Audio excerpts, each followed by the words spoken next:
Summer sports guys are now in full swing, whether you're all about baseball under the lights, golf on the green, or high-stakes soccer. FanDuel is the best way to make every game even more exciting. You've already been following the action, so why not make it a little more thrilling? With FanDuel, you can get in on the game while your friends are getting sunburned at the beach. If you're new to FanDuel, new customers can bet $5 and get $150 in bonus bets if their first $5 bet wins. Just open the FanDuel app today or visit FanDuel.com/UCSS to get started. I want to ask about the Haliburton injury and stuff in a second, but I want to start with this facet following Game 7, following the Thunder Championship, and following the news that we got this morning, which is Tyrese Haliburton suffered an Achilles injury and will likely miss, if not all of, a majority of next season. The NBA and FanDuel released its 2025-2026 title odds for next season, and if you haven't seen them yet, here you go. The Thunder, the favorites, the heavy favorites, they have the shortest odds since the Warriors repeat as champions next season at plus 220. The Cleveland Cavaliers, the second shortest odds at plus 650. The Knicks at plus 700. The Rockets, after acquiring Kevin Durant, at plus 850. And the Magic, who made a blockbuster deal of their own right to get Desmond Bane, open up the season at plus 950. Hey, Mike, quick question. Was this after the game? After the game, correct. Okay, because I wonder what they would have been had Haliburton not had the season. I have no idea because they didn't put it out prior. I know. I'm just curious. They certainly would have been in the top 5. Do the Celtics have to trade somebody? They have to? They've said they're going to. They're going to. New ownership. This would be their third year in the second apron, which brings on the ultimate penalty tax. They would literally lose a first-round pick. And their new owner has said, I'm not paying all that. We're not doing that. I'm just surprised they're not in the top 5 without even knowing what they're going to do. Like right now, they're Tatum's out for most of the year. You assume Tatum's out for the year, too. That's right. So the question I wanted to Tatum ask, and Haliburton knocked the Celtics and the Pacers out because they certainly would have been in the top 5. And if the Celtics were healthy and if Tatum was healthy, regardless of what they did financially, they'd the probably Celtics still be would in the top 5. In the top 5. So that's what I want to start with real quick. The East.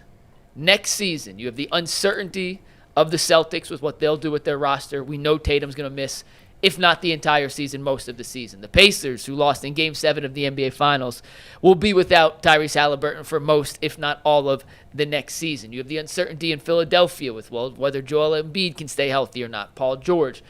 The Cavs open up the season with the second shortest odds to win the title, the best odds in the Eastern Conference. G. Bush, has there ever been a better opportunity for a team looking to get over that hump than the current landscape of the Eastern Conference for the Cavs right now? It's as wide open as I could possibly imagine. You know, I was joking yesterday. Y'all was on the text, and y'all was having a nice little conversation back and forth about the finals.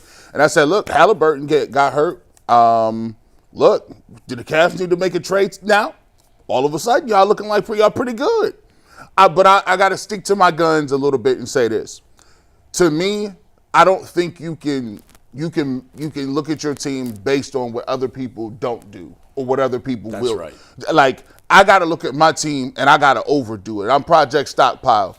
I've been losing in the second round, and I've lost in the second round to multiple teams. You've lost to the Knicks, you lost to the Pacers, and you lost to the Celtics. So I'm looking around, and I'm looking at the Orlando Magic, and the Orlando Magic are saying, oh, the East is wide open.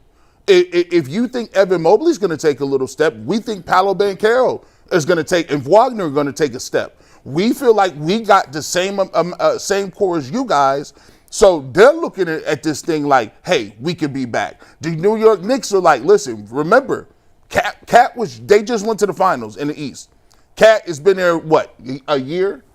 This will be his second year. This will be his second year. Everybody looks better their second year. They'll figure it out with Brunson, and they added a lot of pieces. So for me, I don't look at this as like, oh, the Cavs are going straight to the finals. Nah, bro, there's a lot of other people that's going to be looking around that's going to say we better or that might make moves. So for me, I'm still looking to tweak my team. I'm still looking at Dean Wade, Isaac Okoro. I'm trying to get under the tax and try to figure something out. And look, I'm even looking in the draft. I got to find some people. Like, I get the fact that it's a second-round pick. They got a second-round pick? 2 of them. Two of the second-round picks. I need you to do something with them. Figure something out. They're long shots, but that's your edict. Hit on those second-round picks. The hit on them picks, bro. You better hit. But that's like buying a scratch-off. It You is. filled your tank. You go in, you're like, yeah, give me one. Hopefully, Jalen. You might get your money back if you're lucky. Right, but I'll take it. But it's really hard to Mike went through, I think, one day last week and read the second-round picks in the NBA draft the last, 10 years. And you're like, okay, there was one. There's a couple that have hit. There was one notable hit. Jokic is the biggest. He's the guy that you're not going to get a guy that changes your franchise. That's once every 50 years. Bro, that changed the NBA. It did change the NBA. He's a top 15 guy. And also the way the teams look at players. Yeah. And how they can make a difference. I agree with G. Bush exactly. On the surface, you're like, okay, we got two big hunters from two of the big dogs that are hurt next year. The problem is there are other teams that are lurking, man. And what we know about the league now is you wash, rinse, repeat in 3 years, not 5 or 7 years like it used to be. Now, I know that on paper, OKC looks like I don't know how anybody competes with OKC next year, barring an injury to SGA. That's the only way the NBA gets opened up next year. If he stays healthy next year, they repeat. They went 7 games against Indiana. I know they did, but that was an Indiana team that was just, their fairy tale ran out. It struck midnight last night when Haliburton got hurt. They're a great team. But, I'm trying to figure out, okay, how close are the Cavs? Well, one way you can figure out is how do you do against the league's best competition? The Cavs this year, regular season and playoffs, were 3-8 combined against the Thunder and the Pacers. Guys, that's not close. That's not, if it's one thing if you're 4-5 or you're 6-5. You're 3-8. That's a gap, guys. You guys want to hear something crazy about the Pacers? Sure. Cavs matchup. The Cavs lost 10 games at home all season. I know. I mentioned playoffs. this on the show once. Yeah. They went 0-5 at home against the Pacers. Think about that. It really is an incredible, weird anomaly. And the Pacers beat the crap out of the Cavs. That's nothing against the Pacers. But they lost 10 home games all season, and 5 of them came to Indiana. Mike, I think that this is one of those classic examples how in boxing styles make fights. Yep. Mm-hmm. This is just Buster Douglas against Mike Tyson. And I don't mean they're that big of an underdog. Buster Douglas's fight approach was Mike Tyson's kryptonite. And now that doesn't mean that he would win. He'd probably go 6-4 against the top 10 heavyweights in the world. He wasn't a great fighter, but his style gave Mike Tyson fits, and it shocked the world. And I think the Pacers' style is the absolute kryptonite for the Cleveland Cavaliers because, one, Indiana plays their tail off. Every second of that game is max effort. Where the Cavs, I think, take some stretches off, and they just don't have that heart and passion like the Pacers do. When you watch the Pacers, right, and I don't know, Haliburton is a great player, but I don't think the Pacers are going to fall off like that. These young dudes, Nembhard. Well, you don't think they'll be back to the finals, do you? I don't. Listen, the way they play defense. He could be back by the playoffs. He would be. Well, there's a chance that he could be. If you got Mather, it's usually 12 months. And you got Nesmith, and you got Nembhard, those guys are going to play more. The thing that gets me about the Pacers is the physicality of the on-the-ball defense, the toughness. When you look at the Oklahoma City Thunder, unless they change the rules, hey, the Thunder play like it's 1987, and they let them play like that. They do. They got hands on you at all times. Dort is just Jalen Williams. Caruso. They're everywhere. And then they got SGA, who you cannot touch. You can't breathe on them. No. This the 88, 89 Bulls. They get to this mid-range Although game. They called a foul on SGA when it was out of control. It was the breakaway they were talking about. Was it a travel? Was it not? He barely touched him. Yeah, I hated that call. That was a terrible. And I kept saying. It was a travel too, by the way. It was 1,000% a travel. And you know what? I think that they were looking at the game and they were like, let's clean it up. Let's keep it close. Not that bucket kept it close, but it was a travel and that was not a foul. And under normal circumstances, I think both of those would have been called the other way. Yes. But I get what you're saying on SGA. Usually, if you look cross-eyed at SGA, you're getting a whistle. Now, here's what I will say, though, too, Mike. We got to take into consideration if they don't move him, when is Darius Garland coming back? Mid-December? December-ish. Guys, I got to tell you, I just got an alert on my phone that said the FanDuel odds makers were busted for being high. This is the only thing that makes sense to me. The idea that this fraudulent Cavalier team would be the second best odds to win an NBA title is the biggest joke. The Cavs are the James Harden of NBA teams. Who trusts them in a big spot? Can I make in their defense? And I slightly I kind of get what you're saying. Here's what I think their thinking is: the Pacers were the team that stopped them in the East. I think that they think, and most people think that they usually in any sport, as soon as the game is over, the championship game, the odds come out. It's almost always the team that just won it. They're the best. They just proved they're the best. So I think they get the nod. I think the Pacers would have been number 2. Sure. But I think they looked at, okay, so who else? You're not going to put 2 teams in the West, particularly when Why OKC would you is put the Knicks? What's the argument for the Cavs over the Knicks? That's the thing. only thing they could have done that I would have said okay. The Knicks? But look at the drop-off between the Cavs and the look at the payouts. The difference between the Cavs and the Thunder. One's plus 220, the other's plus 660 or whatever. Yeah. Like they're telling you it's not close. Yeah, right, sure. But the thing is, like, the Knicks have done and the Knicks have disappointed at the end against. They've been to the finals, but they've right? gone to the Eastern Conference Finals 2 of the last 3 years. Like what are we seeing? Well, they might be looking at it this way. Yeah.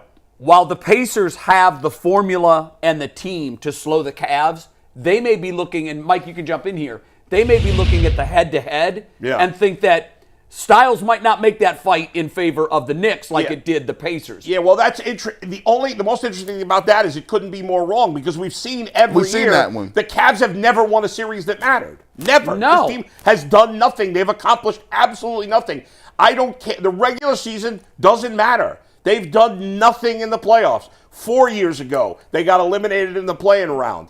3 years ago, they got eliminated in the first round by the Knicks. 2 years ago, they got eliminated in the second round by the Celtics after their best series win is against an Orlando team that was new to the playoffs. And that was close. And that was close. That was 7 games. And was getting blown out on the road. They beat one of the worst playoff teams ever in Miami. Yeah. And then they got humiliated by Indiana. They have proven absolutely nothing, and I don't know what you'd have to be such a high-level moron to bet on the Cavs. Well, can I ask you one question, Paul? And once again, I'm not even necessarily disagreeing. I'm just asking a question.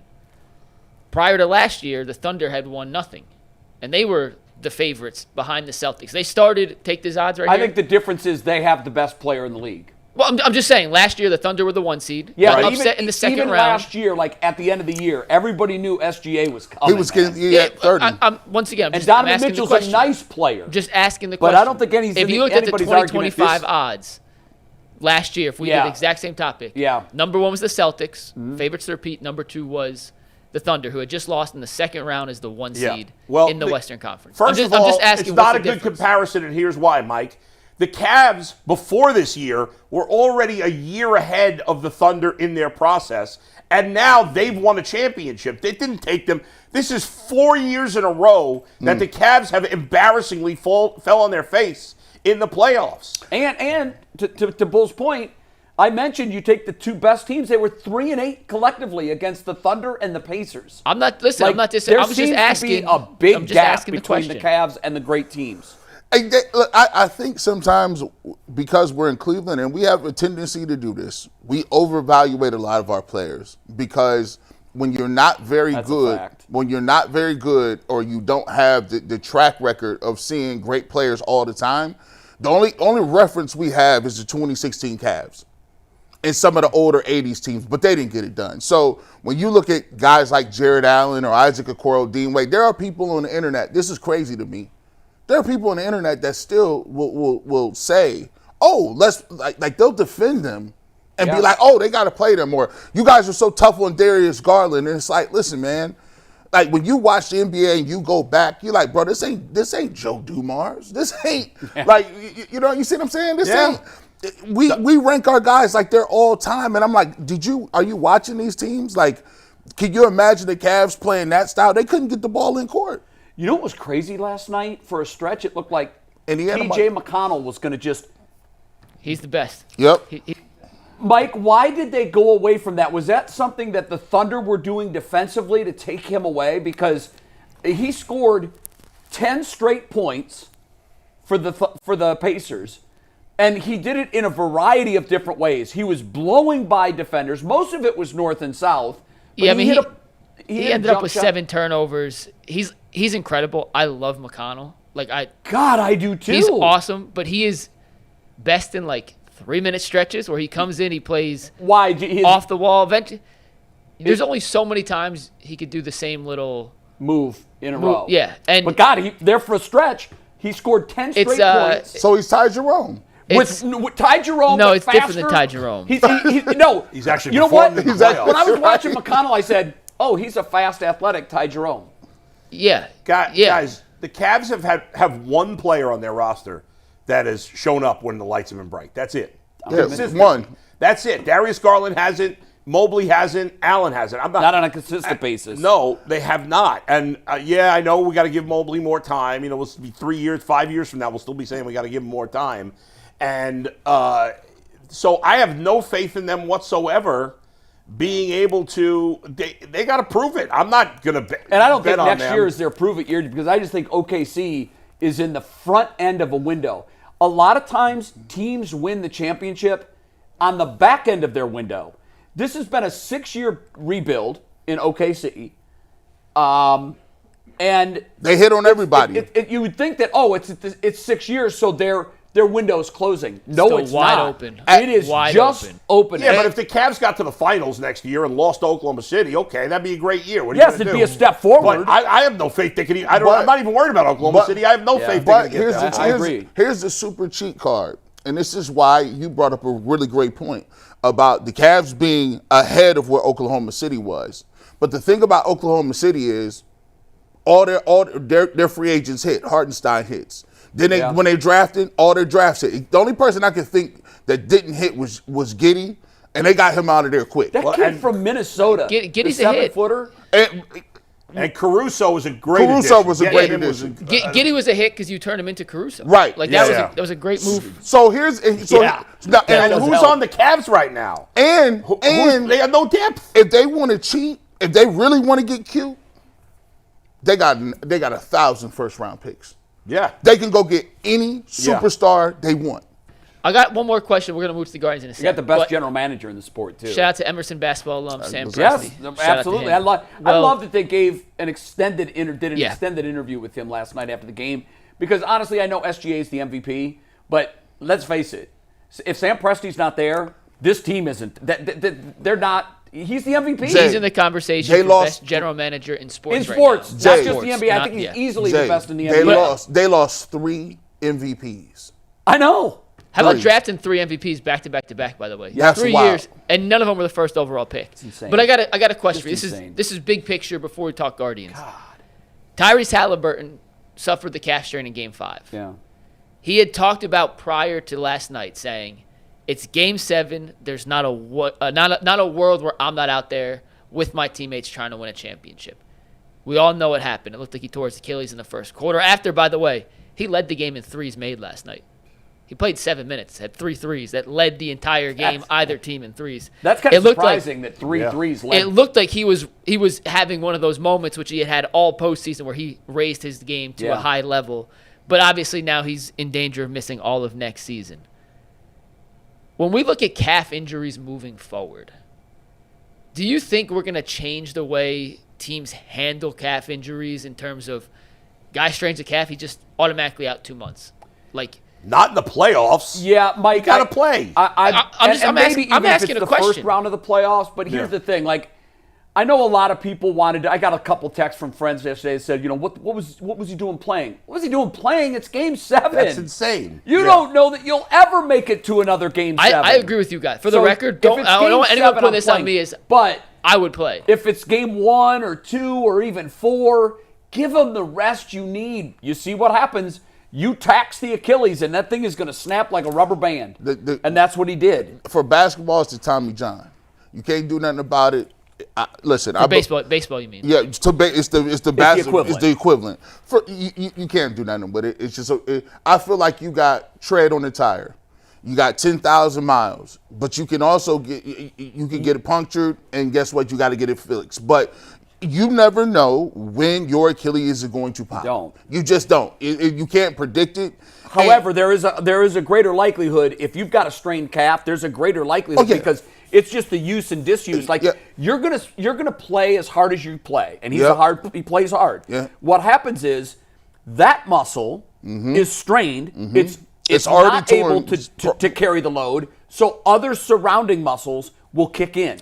And you put too much stress on one of them, and you blow it out. I don't want to sound like an old dude, but when we played basketball in high school, it was, first of all, you couldn't wear no low tops. I know. I can't believe the number of guys now that wear Low tops shoes. are now not only they're more common. I would say more than 50% of the league wears low tops. Well more. And McNuggets, we used to have taped. I'm with you. In my day, you never thought about stepping on the court without high tops. If you didn't have mids and taped, you had to get there. They're like, "Are you taped?" They'd be like, "Nah, I ain't taped." Go back in there.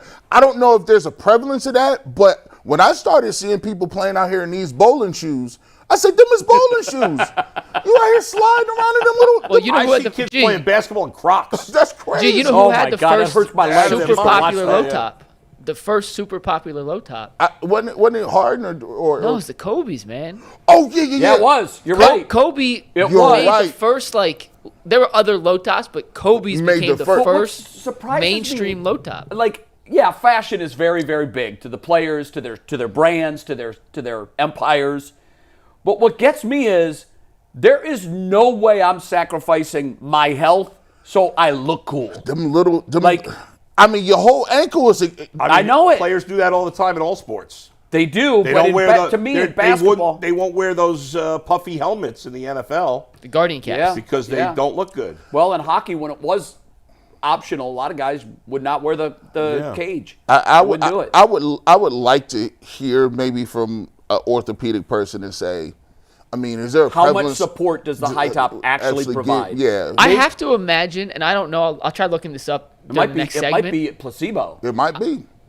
There's no way that all these brands, Nike, Under Armour, Adidas, Puma, they all make low top sneakers now. They have to. I have to imagine if it was actually, like, scientifically proven to be less effective at protecting Well, your ankle. that's a good question, Mike. I wonder if there was some sort of research project I'll done. try to look it up by the end of the show. What do If you- not, what do I'll you text wear? people. You wear high tops, don't you? I always was a high top guy. I wear mids now, just because you can't really find high.